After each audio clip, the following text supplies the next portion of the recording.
जी good morning everyone. आज हम जो अकाउंटिंग प्रिंसिपल्स कर रहे थे उनको कंटिन्यू करेंगे, ठीक है। तो पिछली वीडियो में मैंने आपको 7-8 करवा दिए थे, बाकी जो आज 5-6 रह गए हम उनको कंप्लीट कर लेंगे। तो उसके बाद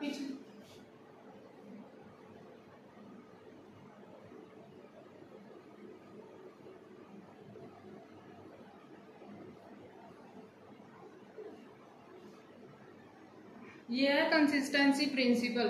कंसिस्टेंसी का मतलब होता है एक ही चीज को लगातार फॉलो करते रहना, ठीक है। कि कंसिस्टेंसी प्रिंसिपल हमें ये बताता है कि हमने अकाउंट्स प्रिपेयर करने का जो फर्स्ट ईयर में मेथड यूज किया था, ठीक है, क्या करने का, अकाउंट्स प्रिपेयर करने का, वही हम आगे वाले नेक्स्ट सालों में भी वही मेथड यूज करेंगे। इससे हमें फायदा क्या होगा, जिस मेथड से हम पहले साल में अकाउंट बना रहे हैं दूसरे साल में भी उसी मेथड से बनाएंगे, तीसरे साल में भी, तो हमें कंपैरिजन करना इजी हो जाएगा। जैसे आपको मान लो डेप्रिसिएशन कैलकुलेट करनी है, इसके दो मेथड होते हैं, एक होता है स्ट्रेट लाइन मेथड,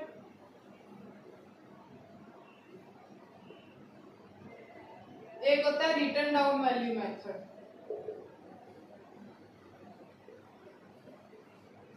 ठीक है, तो मान लो डेप्रिसिएशन के दो मेथड हैं, स्ट्रेट लाइन और रिटन डाउन वैल्यू मेथड। अगर आपने पहले साल स्ट्रेट लाइन मेथड ही यूज किया तो अगले साल भी आप यही मेथड यूज करोगे, ना कि रिटन डाउन वैल्यू मेथड। इससे क्या होगा, हमें कंपैरिजन करना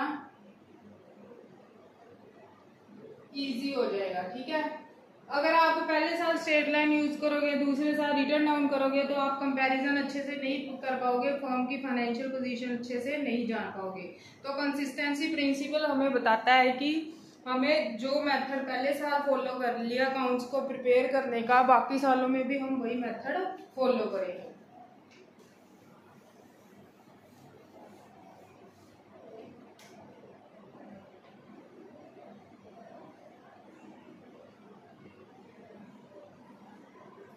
नेक्स्ट प्रिंसिपल कौन सा है, एक्रूअल प्रिंसिपल। एक्रूअल का मतलब होता है ड्यू होना, ठीक है, एक्रूड।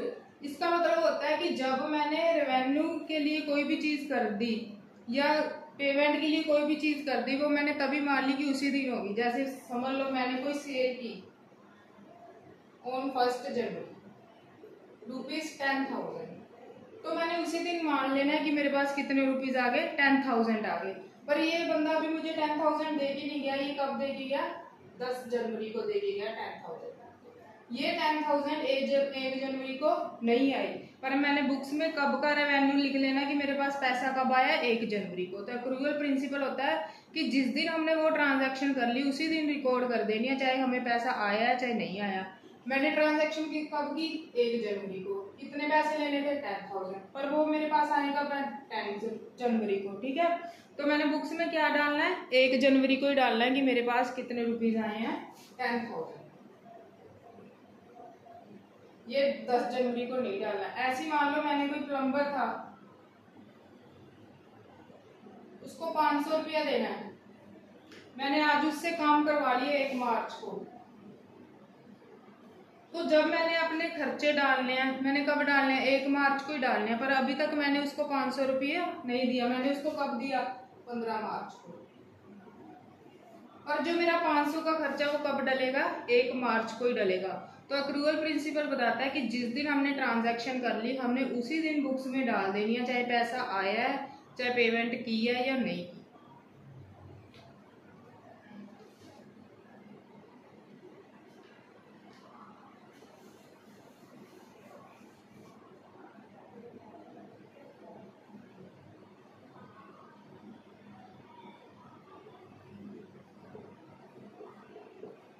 फिर आता है फुल डिस्क्लोजर। फुल डिस्क्लोजर का मतलब होता है कि जो इन्फॉर्मेशन बिजनेस को जरूरी है कि सभी को डिस्क्लोज करनी है, दिखानी है, वो बिजनेस ने जरूर दिखानी है। उसमें से कुछ भी बिजनेस ने हाइड नहीं करना, ठीक है, जो जरूरी है। ऐसे नहीं है कि पर्सनल इन्फॉर्मेशन देनी है, पर्सनल नहीं देनी, जो रूल्स एंड रेगुलेशंस के अकॉर्डिंग जरूरी होती है कि हाँ हमने वो दिखानी है, पब्लिक ने देखनी है हमारी स्टेटमेंट से, या इन्वेस्टर ने देखनी है या गवर्नमेंट ने देखनी है, तो वो पूरी जो आपको इन्फॉर्मेशन है दिखानी है। जैसे कि हम डेप्रिसिएशन का कौन सा मेथड यूज कर रहे हैं, ठीक है, हमारी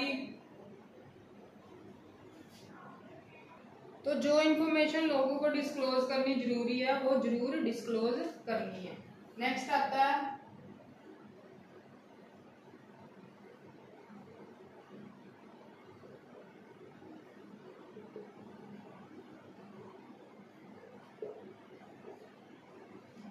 प्रूडेंस एंड कंजर्वेटिज्म कंसेप्ट। इसके दो नाम है, प्रूडेंस एंड कंजर्वेटिज्म। ये हमें बताता है कि हमें सारे लॉसेस को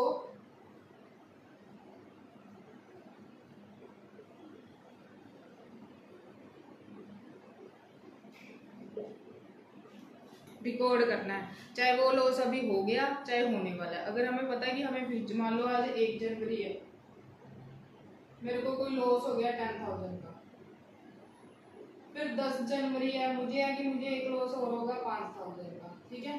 तो ये दोनों रिकॉर्ड कर लेने आज ही, चाहे अगले साल हो चाहे कब, इस साल में जो जो लॉसेस होने वाले हैं वो रिकॉर्ड कर लेने हैं। ये प्रूडेंस कंसेप्ट हमें बताता है। पर अगर हमें कोई रेवेन्यू आज हुआ है वो हम रिकॉर्ड करेंगे, पर अगर फ्यूचर में कोई रेवेन्यू होने वाला है वो रिकॉर्ड नहीं करेंगे। दोबारा सुन लो, इसमें हम सारे लॉसेस रिकॉर्ड करते हैं, चाहे हो गया चाहे होने वाला है, पर रेवेन्यू सिर्फ वही रिकॉर्ड करते हैं जो हमें हो गया।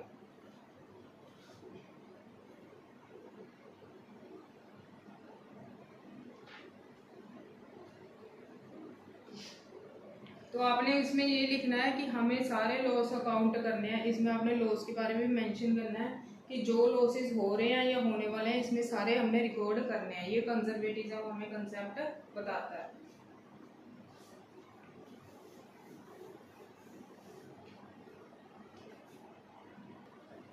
फिर आता है मैचिंग कंसेप्ट।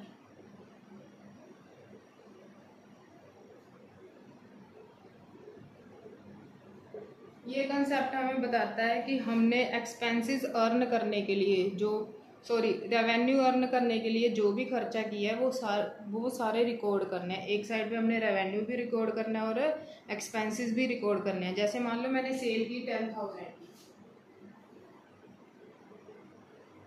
तो मेरा रेवेन्यू कितना हो गया 10,000 हो गया। इसके लिए पहले मैंने कोई खर्चा भी किया होगा, कोई 8,000 का 9,000 का, ठीक है, वो भी इसके साथ के साथ क्या करते रहना है, रिकॉर्ड करते रहने हैं। तो जो भी खर्चे हमारा रेवेन्यू जनरेट करने में हेल्प करते हैं हम इस कंसेप्ट के अकॉर्डिंग वो सारे रिकॉर्ड करते हैं।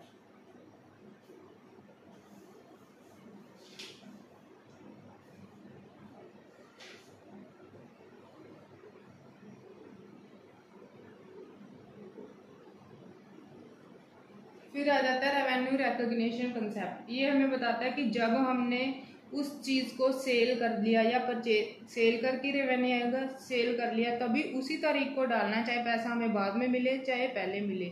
जैसे अक्रूवल मेथड था, जिस दिन पेमेंट होगी उस दिन नहीं डालना, जिस दिन हमने सेल परचेज कर दिया उसी दिन डालना है।